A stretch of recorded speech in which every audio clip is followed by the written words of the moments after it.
today we continue with another championship kind of thing, whatever I called it. The championship cases, that's it. Sorry, words are tough sometimes. But anyways, we've done the top three in the standings so far. That's Kevin Harvick, Denny Hamlin, Brad Keselowski. We now move on to fourth in the playoff point standings, Chase Elliott.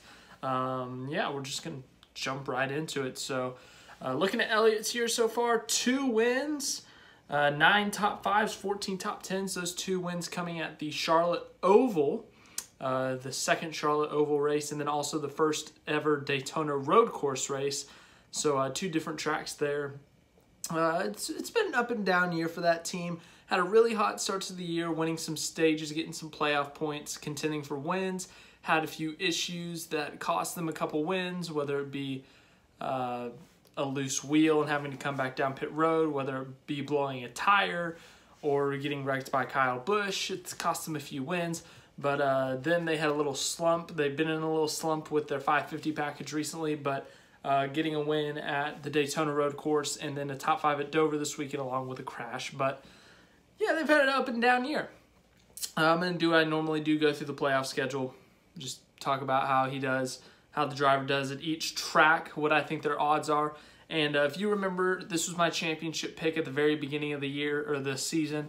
I picked Elliott to win it all. And this is why. You look at the schedule, I'd say it would favor Chase Elliott in the majority of the races. Before this season, I would have told you the races that I don't like for him are Darlington, Texas, and Talladega. Talladega, because I know he's won there, but Talladega is unpredictable. Texas, ever since the repave, he hasn't done too great on. In Darlington and the Cup Series, until this year, he hasn't done that well. In the first 2 Darlington races earlier this year, he did pretty dang good, if you ask me. Top 5 in one, contending for the win, and got wrecked in the other. But yeah, let's go through the playoff schedule. First round, Hendrick Motorsports has been really good with the 750 package. I really don't know why, but they are just great with the 750, and for the 550, they're mediocre. But this first round, you got 2 750 packages. You look at the 2 750, you got Richmond. Elliott's got a couple top 5s there. And you look at the Bristol night race. Bristol, he had a really good race going there in the spring before crashing out. And then he also won the All-Star race. So technically he's won there before, but not really. A points-paying race. And he's also had good runs outside of this year. Top 5 runs last year in the fall and 2018 in the fall. So the Bristol night race has been good to him so far. So I expect him to get through that first round without any real issues. And then that third race, Darlington, as I said, if he can perform how he did earlier this year, I think he'll be fine. First round won't be a problem. Second round, I think that this is his best round, if you ask me. Las Vegas, Las Vegas is hit or miss for him. He ends up crashing out or finishing in the top 5. And it seems like he alternates races. Last spring, I think, he crashed, and then the fall, he got a top 5. This spring, he led a lot, but he did crash.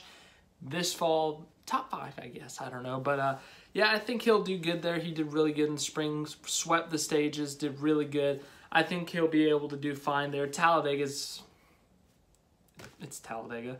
And then Bank of America Roval 400, the Roval, the defending winner of this race. We all know how good he is on road courses, so I don't think he'll have to worry there. But if he were in a must-win situation, I think the Roval would be a track he would want to be the cutoff just because of how good he is there. But then at the same time, it can be a little bit chaotic, so I don't know. But my problem for him is if he does get into points trouble, he is really close with a lot of guys. And playoff points, especially for this next round, the round of 8, I'm going to say this for the rest of the guys in the Cup Series, but they need more playoff points if they want to feel safer going on.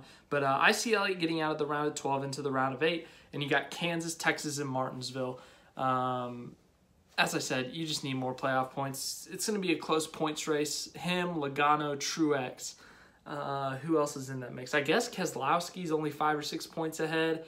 There's a few guys right there in that bubble. Only 4 make it to the championship 4, and Harvick and Hamlin are basically locked in, which only leaves 2 spots for 8 guys, obviously. Or, 6 guys? So, it's going to be a tough one for him, but he's going to have to get some more playoff points in these first 6 races of the playoffs. And if not, obviously a win. And it's a toss-up in this round. I think Kansas is his best opportunity to win. You look at Kansas and you say, hey, he's done well in the past. He's got a lot of top fives. He's got some laps led. He's even got a win there. You look at Texas. Texas is that's the only concern for me. That race is in the round of 8, a track that he has not run well at since the repave. That'll be a struggle, I think, for them. They usually run 10th to 15th, and in the round of 8, running 10th to 15th is a bad day. So, yeah, that's my only concern for them in that round. Then Martinsville, they've had some really good runs in the past, collecting stage points, finishing in the top 5 leading laps. So I expect them to run well, and it is another 750 horsepower race. So, yeah, just looking at that, I think they're fine. And then you look at the championship race at Phoenix. While he does not have a win there, this is why I picked him at the beginning of the season, because Phoenix, it's one of his better tracks. No matter what year it's been, he's always run well there. I think it was 2017 in the spring race. He had a top 5 or something, won a stage, led a bunch of laps, and then 2017 in the fall was leading late in that race before being passed by Matt Kenseth. The 2018 race, the fall race at least, he did really good, won a stage, was in the top 5 before being involved in a crash, and then last year was also in the top 5 before being involved in a crash. So, and also look at this spring. This spring he led over 90 laps, sat on the pole, was in the top 5, top 10 most of the day. Then he got a loose wheel and ended up with a 7th. But Phoenix has been a good track for Chase Elliott and that team. I mean, if they were to make it to Phoenix, I think they could get it done. Obviously, Hamlin and Harvick are going to be the favorites, but if it came to maybe a late race caution, some different strategy play, you know how the system works. You can win 35 out of 36, but if you blow a tire, you're out. I think Elliott could definitely break this system. He could take advantage of this system to win the championship. So yeah, that's how he could win it. As I said, first round, I don't see any problems with him getting out of it. Second round, he should be fine. And even if he runs into trouble at Talladega, he's got the Roval next, so he'll be fine, most likely.